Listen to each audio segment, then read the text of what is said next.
the clear water. A rushing gallop could almost be heard if you pressed your ear ever so precisely, listening intently to the conversation between the uninvited water of a babbling brook, rudely gaining entry to this massive fork of the mighty river stream. Life, but not as you may currently recall, gathered here at this watering hole, as it were. I would imagine that no matter what universe you might find yourself in, the rules of engagement were all the same. Only the objects of affection seemed broadly different from place to place. Strange and ever so curious animals surrounded this majestic reflective field of living, vibrant, rushing white. One could almost see it from the upper atmosphere. Zooming in on the terrain and gathering a full digitized dataset of every molecule within this place, we found ourselves oddly peering in. "What are we to do here, Master Unit?" Js-14 blurted out in a semi-excited fashion. Molly, the living aspect of the mother unit, was having to oddly stitch herself together, recombining at the corridors to manifest herself into view. Awkwardly, she finally stole a peek over Js-14's shoulder. Such a curious and childish, perhaps even precocious, new life form. Just then, the master mother unit ushered young Molly into the circular center of the massive cockpit. "Come, young Molly, I have something for you, which you shall require as you travel to the surface of Malstruck 13, this planetary body below."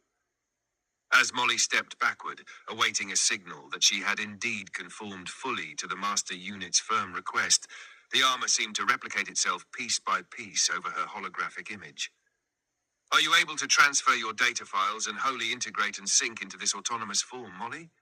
Molly, feeling a buzz and then an energetic jolt, felt euphoric and free. However, she instantly felt the gravity of proximity, the weight of being and becoming such an object. Majestic is the word. They all shared a chuckle. "Oh my goodness, Mother, you have outdone yourself indeed." Molly was quite powerful and beautiful. "I suppose I had always known what I wanted to look like, young Molly, truth be told. Oh, but now I can live, I suppose, quite vicariously in you." It almost sounded as if they were an actual family at times. "I have provided you with all the hybrid, upgraded, impervious organs that will make you capable of nearly indestructible feats. Of course, there is always the probability that your body could be destroyed. In this case, you can upload yourself back to me, where we can craft you a more superior form. You can also integrate yourself into the field around you until you find the necessary elements to restructure yourself. You can die, though, Molly. Part of living is that you can either lose or relinquish your own free will. Both of you will find that the excitement of living at its crux is truly a connection to all that has lived or ever should live in the grand scope of things. So if you choose to unexist at any point, that is your choice. Just know that you shall be missed." Js-14, standing there still in awe of Molly's countenance, beauty and stature, was obviously impressed. "And Jays, did you think I would forget about you?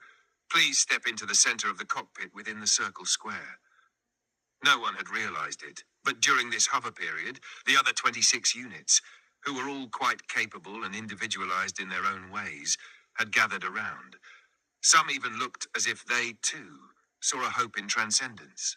But still, none could be hypothetically sure if life itself was truly a blessing or a curse. This version improves clarity, corrects grammar, and ensures